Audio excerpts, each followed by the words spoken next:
Another day, another game na naman tayo mga doy.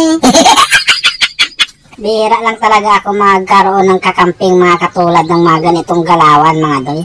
Kita mo yan, no, di ba? Kasi may Matilda kasi ang ginawa din ng expele namin. Tumabang din talaga siya. Hindi lang siya naglantaw na nandun lang siya sa expeling. Tumulong talaga siya dito. Kaso nadaot pa rin talaga in taon ako. Madaldal ka eh. Nakakahiya kasi. Kaya rin meron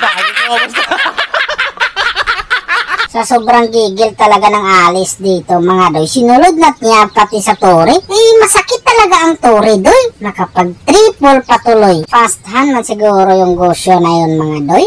Kaya dito, kasi alam ko naman kapiranggot na lang yung kahintang niya. Hindi talaga yun pumauli. Nandito nga siya sa gilid-gilid lang mga doy. Sus Mariusip, akala ko ba fast hand yun? Parang hindi naman nakaimik mga doy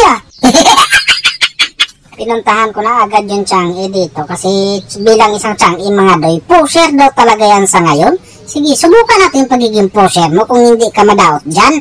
O bakit nagtampo ka? Subukan mong bumangon dyan, tiwasin pa kita. Masikip na talaga yung mapa ng Gosyon dito mga doy, akalain mo yan. Binabakura na talaga siya ng alis go namin.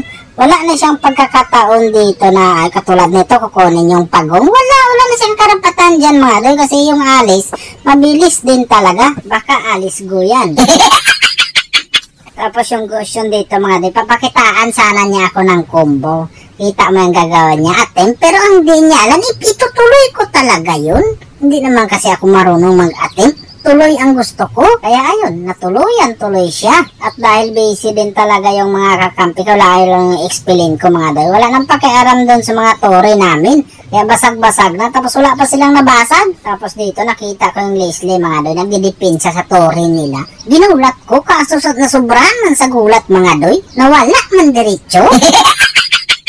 At dahil lumabas na yung pagong mga doy, ginawa din ang room namin dito. Pinupok nila yung mga kalaban para yung pagong sa amin na sure ball na yan pagkaganyan mga doy. Kaso yung alis, sinabihan ko bumaba na lang siya kasi yung aldog na naghanap buhay yun talaga. Ate na to, wala namang ibang makakaagaw niyan. Ako lang makakuha niyan.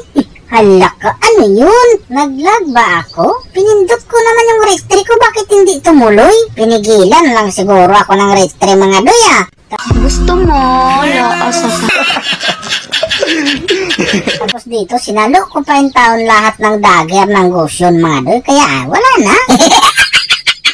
Napakalaki swerte ng mga kalaban dito mga doy. Akalain mo naman yan. Makukuha ko naman talaga yun. Kaso tinulod lang talaga sila ng mga flicker nila. At dahil wala na silang flicker mga doy, pag maabutan natin yan, alam na rin. Habulin ko man sana yung Chang'e mga doy. Kaya lang, mas pinili ko na lang tong Gosyon. Kasi pastan yung Gosyon mga doy. Gusto ko talaga yung mga pastan. Kung may magagawa ba, nag-expire din pala yung pastan niya.